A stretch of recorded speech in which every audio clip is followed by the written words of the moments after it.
A forensic officer inspects the London North Eastern Railway (LNER) train where a series of stabbings took place, at a platform at Huntingdon Station, near Cambridge, Britain, November 2, 2025.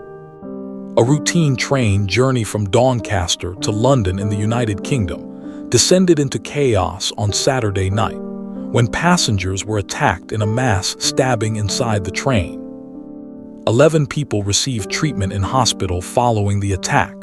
One of them, a train worker, remains in critical condition after he protected passengers from the knifeman. He was hailed as a hero by police and also praised by Heidi, the UK's Transport Secretary, who said, "He put himself in harm's way, and there are people who are alive today who wouldn't be alive had it not been for his actions."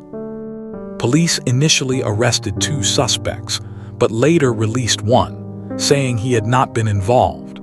On Monday, the suspect who remains in custody was named as 32-year-old Anthony Williams from Peterborough, who is also being held on suspicion of attempted murder at a location in London earlier on Saturday.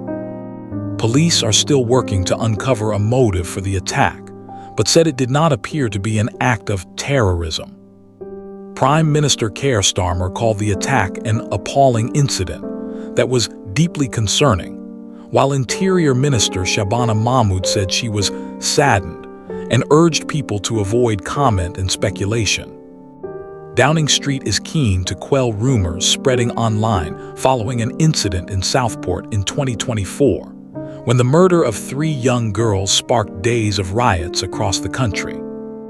The train left Doncaster in northern England at 16:25 GMT on Saturday, November 1, bound for London's King's Cross Station. It had just departed from Peterborough, Cambridgeshire, roughly halfway into its 2-hour journey, when police began receiving calls alerting them that people were being stabbed on board. Passengers described panicked travelers, some covered in blood, rushing down the aisle of the train to get away from the perpetrator, who witnesses reported as wielding a large knife. One man is understood to have been wounded as he tried to shield a woman and a young child. Other passengers locked themselves in train toilets.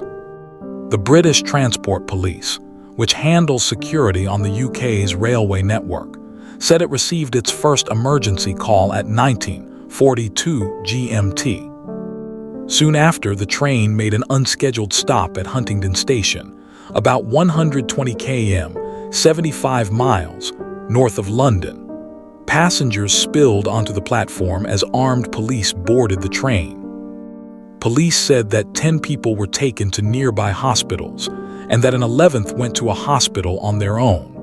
9 were initially classed as having life-threatening injuries.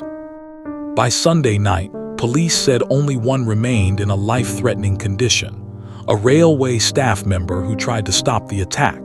Police called his actions nothing short of heroic.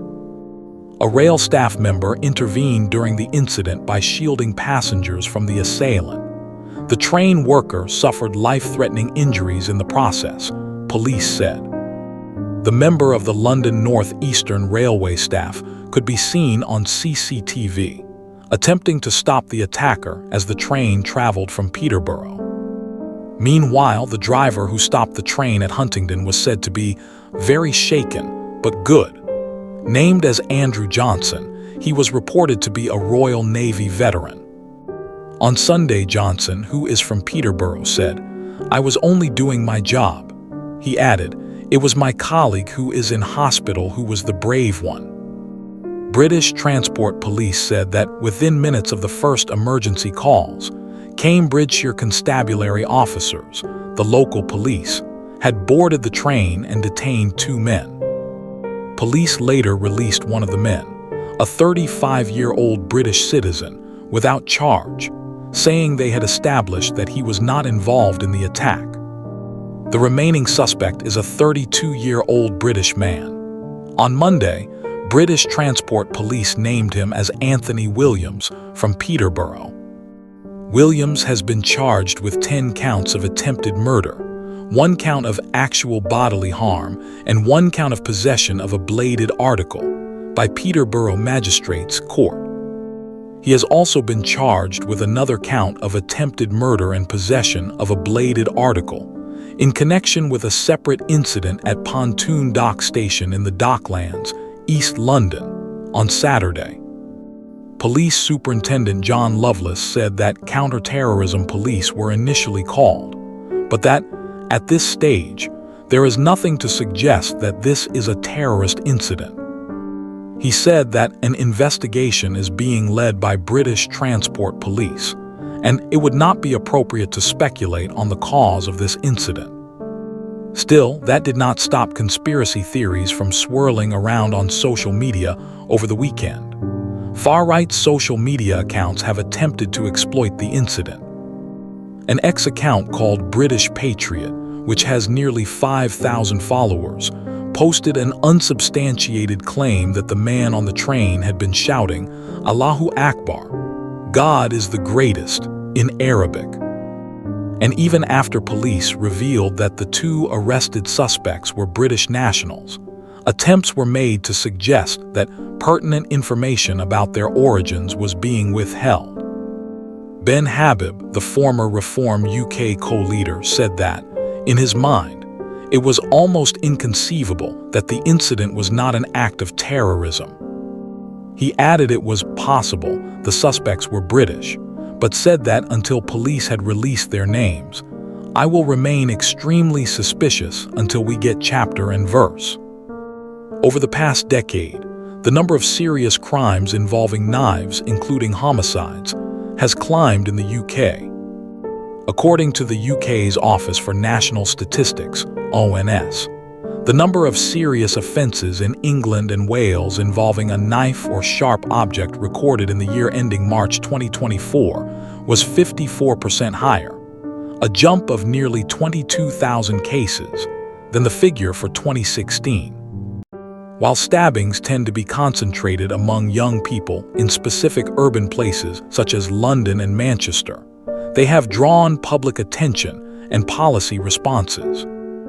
Experts generally agree that issues such as unsupported mental health problems and years of funding cuts to social services have made certain sections of the UK's youth population more prone to knife crime. According to an August report by the Youth Justice Board, an independent public body, knife crime is driven by a combination of poverty, marginalization, adverse childhood experiences, trauma, fear, and victimization, including exploitation. Serious knife crime has tapered off in recent months. The ONS reports that the number of serious offences in England and Wales involving knives in the year ending March 2025 had fallen by 1% to 53,047, compared with the previous year. In August, the Labour government implemented a new law seeking to crack down on the sale of ninja and samurai swords by making it illegal to manufacture, import, sell, or possess, even in private, these weapons. For his part, London's Mayor Sadiq Khan has come in for criticism for failing to stop knife crime under his tenure, which began in 2016. From 2017 to 2024, knife crime rose by 23% in London, according to Metropolitan Police and ONS data. However, New London City Hall data shows that knife crime dropped by 19% between April and June of this year, compared with the same period last year. Over the summer, Khan pledged a police funding blitz to tackle shoplifting, robbery, knife crime, and antisocial behavior in London's 20 most blighted town centres.